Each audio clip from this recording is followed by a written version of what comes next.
Hello friends और प्यारे students, मैं आप सभी का अपने इस वीडियो लेक्चर में स्वागत करता हूं अपने जेनरस एकेडमी की प्लेटफॉर्म पर। आज की कक्षा में हम लोग जानेंगे कक्षा 7 के भूगोल का अध्याय 6। इसके अंतर्गत आज हम पढ़ेंगे प्राकृतिक वनस्पति। वनस्पति आखिर होती क्या है, पहले इसको समझें।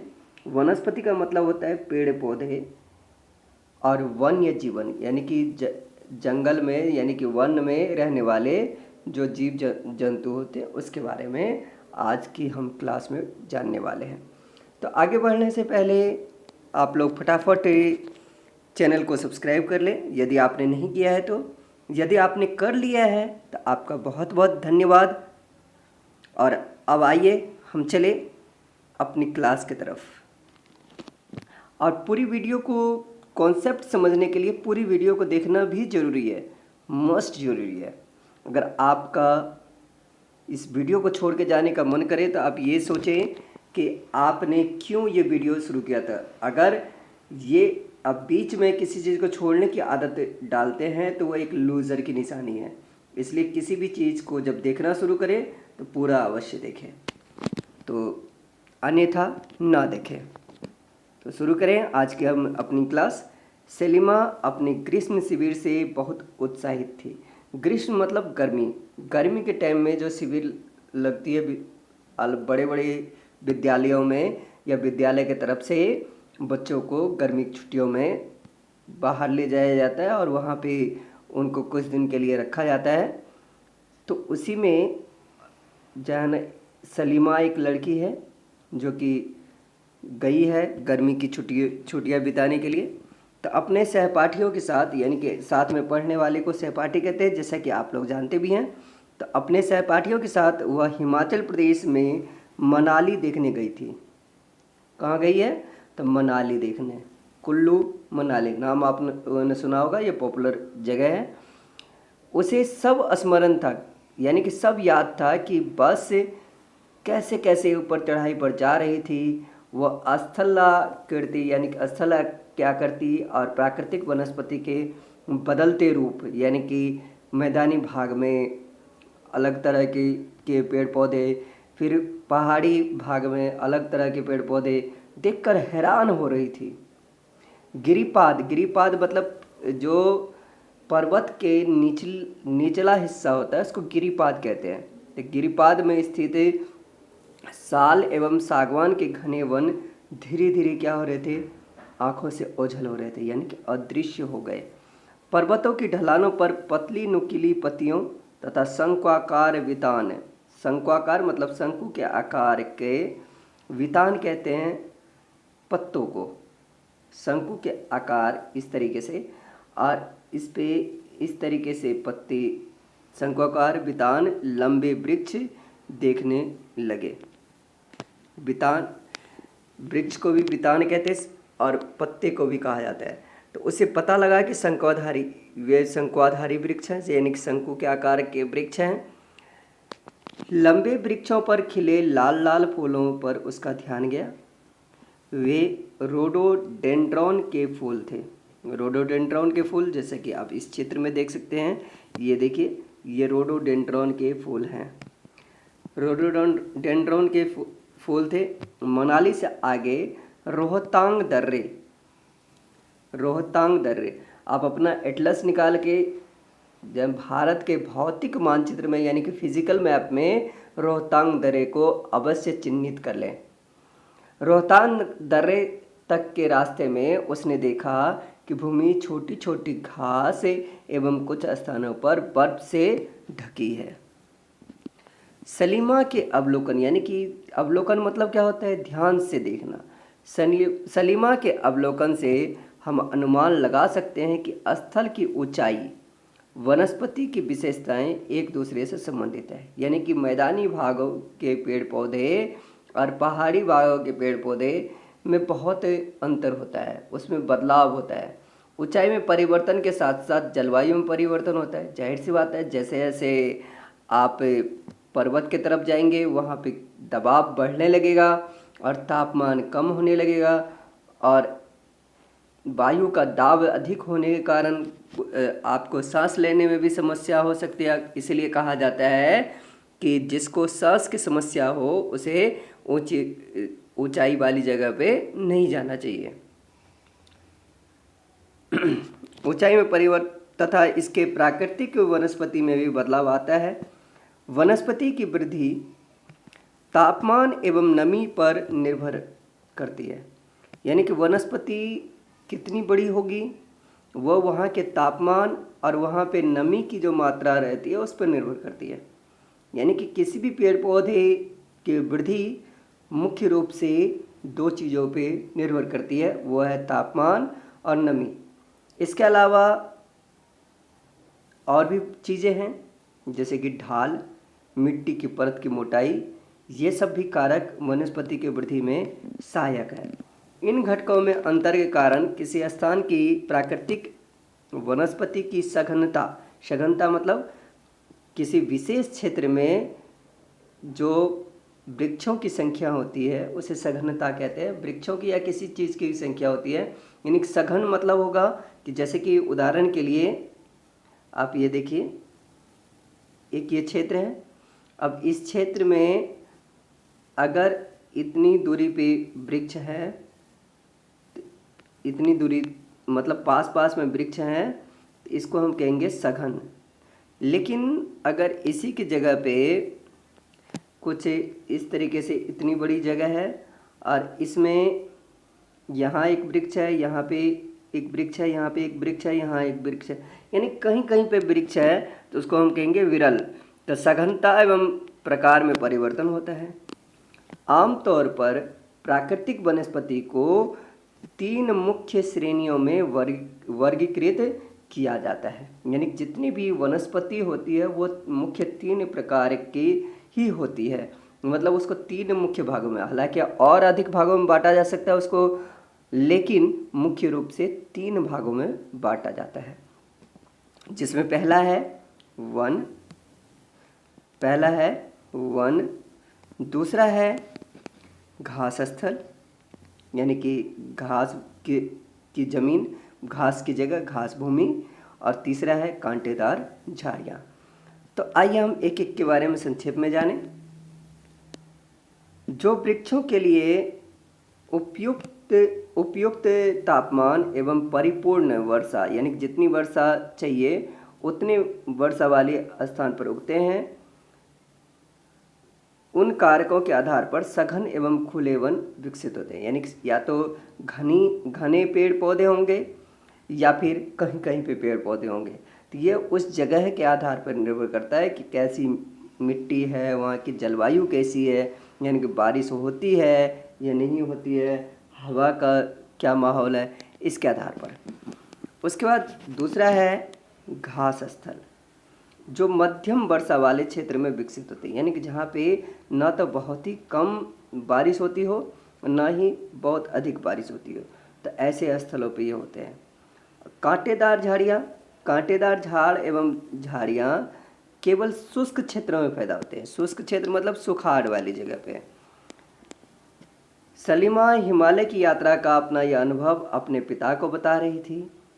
उसके पिता विश्व के अलग अलग स्थानों पर जा चुके थे। उन्होंने सलीमा को विभिन्न महाद्वीपों के विभिन्न भागों में पाई जाने वाली अलग अलग प्रकार के वनस्पतियों के बारे में बताया। उन्होंने उपध्रुवीय प्रदेश में शंकुधारी वन, उपध्रुवीय प्रदेश क्या होता है? ध्रुव से नीचे के प्रदेश, यानी कि जो ध्रुव है, जैसे कि अब ये देखिए, ये अब इसका ध्रुव वाला हिस्सा ये हो गया, तो उससे नीचे के क्षेत्र जो होते हैं ये वाले, इसको हम कहते हैं उपध्रुवीय क्षेत्र। तो उपध्रुवीय क्षेत्र प्रदेशों में शंकुधारी वन, रेगिस्तानों में कांटेदार झाड़ियों, आर्द्र प्रदेश यानी कि जहाँ पे नमी बहुत अधिक रहती है, ऐसी जगहों पर घने उष्णकटिबंधीय दृढ़ काष्ठ वनों के बारे में बताया। उष्णकटिबंधीय दृढ़ मतलब मजबूत, काष्ठ मतलब लकड़ी, मजबूत लकड़ी वाले पेड़। अब उष्णकटिबंधीय की बात अगर करें तो आपको मैंने छठी कक्षा के भूगोल को पढ़ाते हुए बताया था कि ये इसके बीचों बीच क्या है, भूमध्य रेखा है लगभग बीचों बीच, और उसके बाद यह है कर्क रेखा और इधर है मकर रेखा 23.5 डिग्री, उत्तर में ये 23.5 डिग्री और नीचे में 23.5 डिग्री, यानी कि दक्षिण में 23.5 डिग्री और उत्तर में 23.5 डिग्री। ये कर्क रेखा ऊपर और नीचे है मकर रेखा। तो इसके बीच के क्षेत्र को हम कहते हैं उष्णकटिबंध। तो यहाँ पे जो वन उगते हैं उसको हम उष्णकटिबंधीय वन कहते हैं। तो यहाँ पे कटिबंधीय दृढ़ काष्ठ यानी कि मजबूत लकड़ी वाले वनों के बारे में कई अन्य जानकारियाँ दी। सलीमा समझ गई कि हिमालय के क्षेत्रों में लगभग सभी प्रकार की वनस्पतियाँ पाई जाती हैं जो भूमध्य रेखा से ध्रुव की ओर जाने पर मिलती है। भूमध्य रेखा, फिर से ये यहाँ पे ये समझिए, ये देखिए भूमध्य रेखा, इसको विषुवत को ही कहते हैं। तो यहाँ से जब इधर की तरफ जाएंगे तो हमें इस तरह तरह के वृक्ष देखने को मिलेंगे। प्राकृतिक वनस्पतियों के प्रकार में बदलाव का मुख्य कारण जलवायु का बदलाव है। आइए हम विश्व के विभिन्न प्रकार की प्राकृतिक वनस्पतियों, उनके गुण एवं वहाँ प्रवास करने वाले यानी कि वहाँ पे रहने वाले वन्य जीवों की जानकारी प्राप्त करें। अब इसमें सबसे पहले है वन। उष्णकटिबंधीय सदाबहार वन। उष्णकटिबंधीय यानी कि कर्क रेखा और मकर रेखा के बीच का क्षेत्र उष्णकटिबंध कहलाता है। सदाबहार मतलब जहाँ पे साल भर हरियाली ही हरियाली दिखती है, यानी कि कभी पतझड़ नहीं होता, यानी पत्ते कभी भी नहीं गिरते, एक साथ पत्ते नहीं गिरते। उसमें अगर कुछ वृक्ष के पत्ते गिरते भी हैं तो कुछ अधिकतर वृक्षों के पत्ते उसमें हरे भरे रहते हैं, तो जिससे कि पूरा वन जाना हरियाली में रहता है। तो इसलिए हम इन वनों को उष्णकटिबंधीय सदाबहार वन कहते हैं। इन वनों को उष्णकटिबंधीय वर्षा वन भी कहते हैं। अब देखिए चित्र 6.3 में ये दिखाया गया है। उष्णकटिबंधीय सदाबहार वन का यह है, बहुत ही ज़्यादा घना होता है। यह वह वृक्ष इतने घने होते हैं कि यहाँ पे जन धूप जमीन तक बहुत कम ही पहुँच पाता है। ये घने वन भूमध्य रेखा एवं उष्णकटिबंधी के पास पाए जाते हैं। ये क्षेत्र गर्म होते हैं एवं यहाँ पे पूरे साल भर बहुत अधिक वर्षा होती है। क्योंकि यहाँ का मौसम कभी सूखता नहीं है, इसलिए यहाँ के पेड़ों की पत्तियाँ पूरी तरह नहीं झड़ती, इसलिए इन्हें सदाबहार कहते हैं। समझ में आ गई होगी बात। काफ़ी घने वृक्षों की मोटी बितान के कारण, मोटी बितान यानी कि उसके जो झाड़ियाँ और पत्ते शाखाएं के कारण दिन के समय भी सूर्य का प्रकाश वन के अंदर तक नहीं पहुंच पाता है। आमतौर पर यहाँ पे मजबूत लकड़ी वाले वृक्ष जैसे कि रोजवुड, आबूनस, मोहगनी आदि पाए जाते हैं, यानी कठोर लकड़ी वाले वृक्ष यहाँ पे पाए जाते हैं। अब यहाँ पे ये देखिए महत्वपूर्ण जानकारी, ब्राज़ील के उष्णकटिबंधीय सदाबहार वन इतने विशाल हैं कि ये पृथ्वी के फेफड़े की तरह लगता है।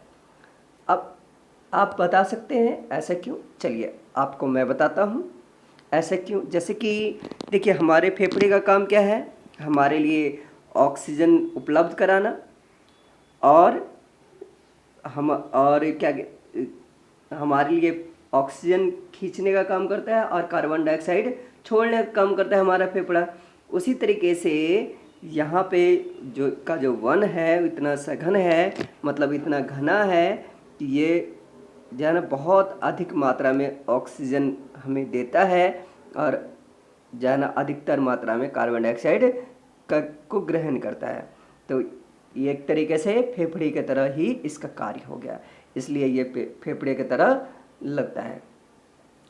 ये क्षेत्र गर्म होते हैं, अधिक वर्षा यानी कि बहुत अधिक वर्षा होती है। चूँकि यहाँ का मौसम कभी शुष्क नहीं होता, इसलिए एक साथ नहीं झड़ती, इसलिए सदाबहार कहते हैं। अब इसके बाद आगे की तरफ हम चलते हैं। देखिए, एक और महत्वपूर्ण जानकारी यहाँ पे दी गई है। एनाकोंडा आपने देखा होगा नेशनल ज्योग्राफी या डिस्कवरी चैनल पे। एनाकोंडा विश्व का सबसे बड़ा सांप है जो उष्णकटिबंधीय वर्षा वन में पाया जाता है, और ये इतना बड़ा होता है कि मगरमच्छ जैसे बड़े जानवर को भी मारकर खा सकता है, यानी कि उसको भी खा लेता है। अब अगला है उष्णकटिबंधीय पर्णपाती वन। उष्णकटिबंध में पाए जाने वाले पर्ण मतलब पत्ते, पाती मतलब गिराने वाला, यानी कि जो पतझड़ वाले वन होते हैं। उष्णकटिबंधीय पर्णपाती वन मानसूनी वन कहलाते हैं, जो भारत, उत्तरी ऑस्ट्रेलिया, मध्य अमेरिका के बड़े हिस्से में पाए जाते हैं। जैसा कि चित्र 6.4 में ये दिखाया गया है, ये देखिए, यह है उष्णकटिबंधीय पर्णपाती वन। यहाँ की पे पतझड़ होती है। इन क्षेत्रों में मौसमी परिवर्तन होते रहते हैं। जल संरक्षित रखने के लिए शुष्क मौसम यानी कि गर्मी के मौसम में यहाँ के वृक्ष पत्तियाँ झाड़ देते हैं। इन वनों में पाए जाने वाले मजबूत लकड़ी वाले वृक्षों में साल, सागवान, नीम और शीशम है। जो मजबूत लकड़ी वाले वृक्ष फर्नीचर, यातायात एवं निर्माण सामग्री बनाने के लिए बहुत उपयोगी होते हैं। इन प्रदेशों में आमतौर पर जानवर जो पाए जाते हैं वो है बाघ, शेर, हाथी, गोल्डन लंगूर, बंदर आदि। अब इसमें से कुछ चित्र यहाँ पे देख लीजिए। जैसे कि आप ये देख रहे होंगे, ये बाघ है और ये है आपका, इसको हम कहते हैं गोल्डन लंगूर क्योंकि इसके बाल गोल्डन कलर के होते हैं। और उसके बाद ये है आपका हाथियों का झुंड। अब इसके बाद जो अगला वन है वह है शीतोष्ण सदाबहार वन। शीतोष्ण कटिबंध कहाँ से कहाँ तक होता है? तो उत्तर में ये शीतोष्ण कटिबंध है, उत्तर में कर्क रेखा से उत्तरी ध्रुव जो अंटार्कटिक वृत्त है वहाँ तक, और अंटार्कटिक वृत्त तक शीतोष्ण कटिबंध कहलाता है। उसी तरीके से दक्षिण में मकर रेखा से लेके, यानी कि अब इसको इस डायग्राम से समझिए, ये देखिए ये है। अब इसमें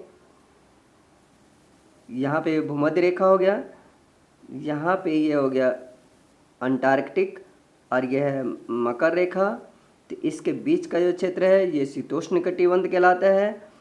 और उसी तरीके से यहाँ है आर्कटिक वृत्त और यह है मकर रेखा। तो इसके बीच का जो भाग है इसको हम शीतोष्ण कटिबंध कहते हैं। और यहाँ पे जो वन पाए जाते हैं उसको शीतोष्ण वन कहते हैं, यानी कि सदाबहार का मतलब है जहाँ पे हमेशा हरियाली रहती है। शीतोष्ण सदाबहार वन मध्य अक्षांश के तटीय प्रदेशों में स्थित है। ये सामान्यतः महाद्वीपों के पूर्वी किनारों पर पाए जाते हैं। देखिए जरा शीतोष्ण सदाबहार वन का चित्र, ये देखिए, यह है शीतोष्ण सदाबहार वन। ये सामान्यतः महाद्वीपों के पूर्वी किनारों पर पाए जाते हैं, जैसे दक्षिण पूर्वी अमेरिका, दक्षिण चीन, दक्षिण पूर्वी ब्राज़ील। यहाँ बांज, चीड़, यूकलिप्टिस जैसे दृढ़ यानी कि मजबूत और मुलायम दोनों तरह के पेड़ पाए जाते हैं। अब आगे की तरफ बढ़ते हैं। यह है शीतोष्ण पर्णपाती वन, यानी कि शीतोष्ण कटिबंध में पाए जाने वाले पतझड़ वन। पर्णपाती मतलब पतझड़ वन। उच्च अक्षांश की ओर बढ़ने पर अधिक शीतोष्ण पर्णपाती वन मिलते हैं। जैसा कि आप इस तरह के वन हमें मिलते हैं।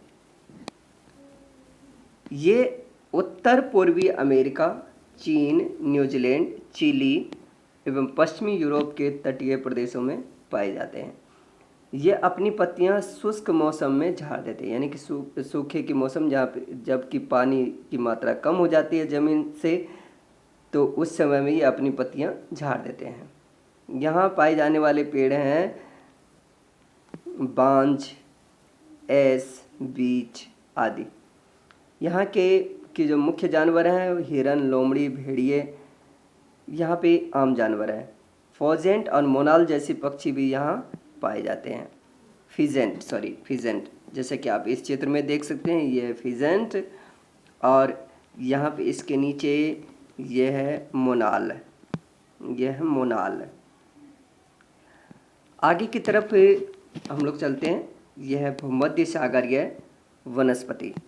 आप जान सकते हैं कि महाद्वीपों के पूर्व एवं उत्तर पूर्वी किनारों के अधिकांश भाग शीतोष्ण सदाबहार एवं पर्णपाती पेड़ों से ढके हैं। महाद्वीपों के पश्चिमी एवं दक्षिण पश्चिमी किनारे अलग अलग हैं। यहाँ भूमध्य सागरीय वनस्पतियाँ पाई जाती है, यानी कि भूमध्य सागर के आसपास जो वनस्पतियाँ होती है वही वनस्पतियाँ पाई जाती है। भूमध्य सागरीय मतलब भूमध्य सागर के आसपास के पेड़ पौधे या अधिकतर यूरोप, अफ्रीका एवं एशिया के भूमध्य सागर के नज़दीक वाले प्रदेशों में पाए जाते हैं, इसलिए इनका नाम भूमध्य सागरीय वन पड़ा। ये वनस्पतियाँ भूमध्य सागर के बाहरी प्रदेशों जैसे संयुक्त राज्य अमेरिका के कैलिफोर्निया का है, यूएसए, दक्षिण पश्चिमी अफ्रीका, दक्षिण अमेरिका एवं दक्षिण पश्चिमी ऑस्ट्रेलिया में भी पाई जाती है। इन प्रदेशों में गर्म, शुष्क, ग्रीष्म एवं वर्षा वाली मृदु शीत ऋतुएं होती है। मृदु मतलब होता है कोमल।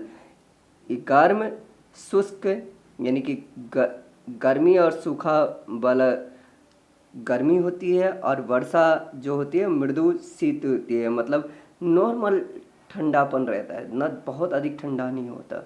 इन क्षेत्रों में आमतौर पर संतरा, अंजीर, जैतून, अंगूर, नींबू वंश के जो फल होते हैं, यानी कि नींबू वंश के फल, सिट्रस फ्रूट जिसको हम कहते हैं, ऐसे फल पैदा किए जाते हैं। क्योंकि लोगों ने अपनी इच्छा अनुसार कृषि करने के लिए यहाँ की प्राकृतिक वनस्पति को हटा दिया है, यहाँ वन्य जीवन कम है। अब देखिए जरा, क्या आप जानते हैं, यहाँ पे दिया हुआ फिर से एक जानकारी दी गई है कि भूमध्य सागरीय वृक्ष शुष्क ग्रीष्म ऋतु में स्वयं को ढाल लेते हैं। ढाल लेते हैं मतलब उसके मौसम के अनुसार। उनकी मोटी छाल एवं पत्तियां वाष्पोत्सर्जन को रोकती है, यानी कि ज़्यादा वाष्प का उत्सर्जन नहीं होता है। भूमध्य सागरीय प्रदेश को फलों की कृषि के कारण यहाँ पे फलों की खेती होती है, इसलिए विश्व का फलोद्यान भी कहा जाता है। विश्व का फलोद्यान, फल का उद्यान। जैसे कि आप यहाँ पे एक चित्र दिया हुआ है, देख सकते हैं, इसमें ये अंगूर का बाग है। उसके बाद आगे के तरफ हम चलते हैं, शंकुधारी वन। शंकुधारी वन उत्तरी गोलार्ध के उच्च अक्षांश यानी कि 50 डिग्री से 70 डिग्री में भव्य शंकुधारी वन पाए जाते हैं। जैसे कि आप यहाँ पे ये देख सकते हैं, ये है नॉर्मल मौसम में, और ये है बर्फबारी के बाद का, यानी कि इस पे बर्फ से सना हुआ, बर्फ से पूरी तरीके से लदा हुआ ये शंकुधारी वृक्ष है, शंकु के आकार का। इन शंकुधारी वनों को टैगा भी कहते हैं। अब टैगा का मतलब क्या है? रूसी भाषा में टैगा का मतलब होता है शुद्ध या अनछुआ, यानी कि जिसको नहीं छुआ गया हो। ये वन अधिक ऊंचाइयों पर भी पाए जाते हैं। इन्हीं वृक्षों को सलीमा ने हिमालय में बहुत अधिक मात्रा में देखा था। ये लंबे नरम काष्ठ वाले सदाबहार वृक्ष होते हैं। इन वृक्षों के काष्ठ का उपयोग लुगदी, यानी कि इन वृक्षों की लकड़ी का उपयोग लुगदी बनाने के लिए किया जाता है, जो सामान्य तथा अखबार वाले कागज़ बनाने के काम आती है। नरम लकड़ी का उपयोग माचिस एवं पैकिंग के लिए, बक्से बनाने के लिए किया जाता है। चीड़, देवदार आदि इन वनों के मुख्य पेड़ हैं। यहाँ सामान्यतः रजत लोमड़ी, मिंक, ध्रुवीय भालू जैसे जानवर पाए जाते हैं। अब हम लोग जानेंगे घास स्थल के बारे में। उष्णकटिबंधीय घास स्थल, ये वन भूमध्य रेखा के किसी भी तरफ उग जाते हैं। यानी कि विषुवत के ये जो है ना, देखिए जैसे ये विषुवत वृत्त बीच में, अब ये विषुवत वृत्त इसके बीच भूमध्य रेखा है, इसके ये इस तरफ भी उग जाते सकते हैं और ये इस तरफ भी उग सकते हैं। भूमध्य रेखा के दोनों ओर उष्णकटिबंध के क्षेत्रों तक फैले हैं। जैसा कि ऐसा होता है घास स्थल, जैसा कि आप इस चित्र में देख रहे हैं। यहाँ वनस्पति निम्न से मध्य वर्षा वाले क्षेत्रों में पैदा होती है। यह घास काफ़ी ऊंची, यानी कि लगभग 3 से 4 मीटर की ऊंचाई तक बढ़ सकती है। अफ्रीका 3 से 4 मीटर की ऊंचाई को अगर हम तुलना करें तो यह लगभग हो जाता है आपके 1 से 1.5 मंजिल के मकान के बराबर। अफ्रीका का सवाना घास स्थल इसी का एक प्रकार है। किसका? तो उष्णकटिबंधीय घास एक प्रकार है सवाना घास स्थल। सामान्य रूप से उष्णकटिबंधीय घास स्थल में हाथी, जेब्रा, जिराफ, हिरन, तेंदुआ आदि जानवर पाए जाते हैं। जैसे जानवर पाए जाते हैं। अब यहाँ देख लीजिए, ये देखिए, ये जिराफ का चित्र है। और भी प्रकार के जो घास स्थल है उसमें आता है आपका शीतोष्ण घास स्थल, यानी कि शीतोष्ण कटिबंध में पाए जाने वाले घास स्थल। ये मध्य अक्षांशीय क्षेत्रों और महाद्वीपों के भीतरी भागों में पाए जाते हैं। यहाँ की घास आमतौर पर छोटी एवं पौष्टिक होती है, यानी कि जानवरों के लिए पौष्टिक आहार की तरह होती है। शीतोष्ण प्रदेशों में सामान्यतः जंगली भैंस, बाइसन, एंटीलोप ये जानवरों के नाम हैं। ये सब जानवर पाए जाते हैं। उसके बाद है कटीली झाड़ियाँ। अब कटीली झाड़ियों के बारे में जानने से पहले हम जानते हैं कि विभिन्न प्रदेशों में घास स्थल अलग अलग नामों से जाने जाते हैं। जैसे कि पूर्वी अफ्रीका में सवाना के नाम से जानते हैं उष्णकटिबंधीय घास स्थल को, और ब्राज़ील में इसे कंपोस कहा जाता है, वेनेजुएला में लानोस कहा जाता है। शीतोष्ण कटिबंध के घास स्थल की अगर बात करें तो अर्जेंटीना में पैम्पास है, उत्तरी अमेरिका में प्रियरी है, दक्षिणी अफ्रीका में वेल्ड है, और स्टेपी है मध्य एशिया में, और डॉन है ऑस्ट्रेलिया में। उसके बाद आगे बात करते हैं हम लोग कंटीली झाड़ियाँ। शुष्क रेगिस्तान जैसे प्रदेशों में, यानी कि जो रेगिस्तान मरुस्थल जिसको कहते हैं, ऐसे प्रदेशों में ये पाई जाती हैं कटीली झाड़ियाँ। उष्णकटिबंधीय रेगिस्तान महाद्वीपों के पश्चिमी किनारों पर पाए जाते हैं। तीव्र गर्मी एवं बहुत कम वर्षा के कारण यहाँ वनस्पतियों की कमी रहती है, यानी कि यहाँ पे पेड़ पौधे बहुत कम होते हैं। विश्व के मानचित्र पर रेगिस्तान प्रदेशों को अगर चिन्हित करें तो सहारा है, और भी जो है ना गोबी मरुस्थल है, गोबी मरुस्थल है। और भारत के अगर बात करें तो भारत का महामरुस्थल है राजस्थान में, जैसलमेर वगैरह जो यहाँ के रेगिस्तान में ही पाया जाता है। रेगिस्तान के कुछ जानवर की अगर बात करें जो, तो वह है ऊँट, जिसको रेगिस्तान का जहाज भी कहा जाता है। यदि आप ध्रुवीय प्रदेश में जाएंगे तो वह स्थान आपको बहुत अधिक ठंडा प्रदेश लगेगा, और ऐसा ही लद्दाख की जलवायु होती है। यहाँ बहुत ही सीमित प्राकृतिक वनस्पति मिलती है, यानी कि बहुत ही कम वनस्पति यहाँ पे है।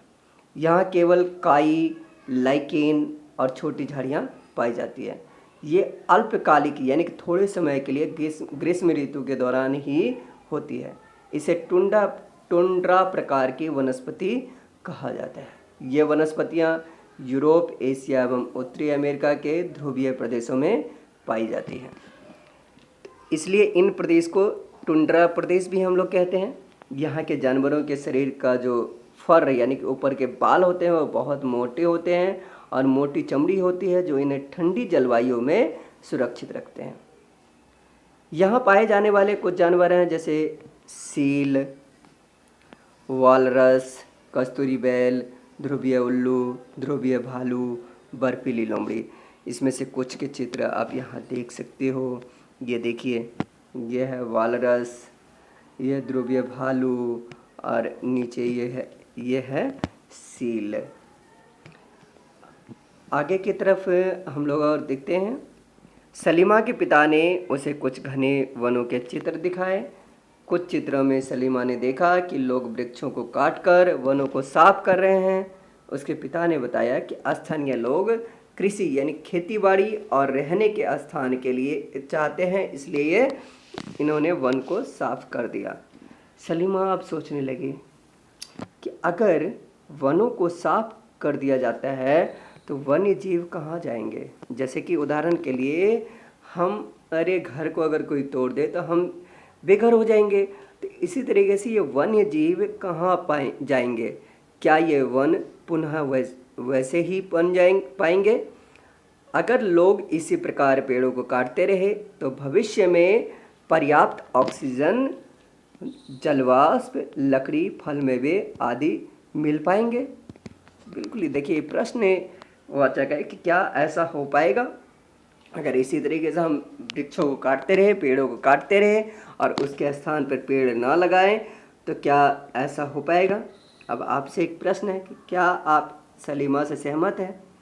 देखिए, बिल्कुल सहमत हो सकते हैं यदि आप भी वृक्ष के बारे में सोचते हो। अपने दोस्तों के साथ वनस्पति एवं प्राणी जगत की विविधता में हो रही कमी पर चर्चा कीजिए। इनके संरक्षण के बारे में कुछ सुझाव दें। तो इस तरीके से आज हमने पढ़ा अध्याय 6 के बारे में। अगली वीडियो में हम लोग जानेंगे अध्याय 7 के बारे में। और आप लोग कमेंट करके अवश्य बताएं कि आपको यह वीडियो कैसी लगी। तब तक के लिए have a nice day. Thank you.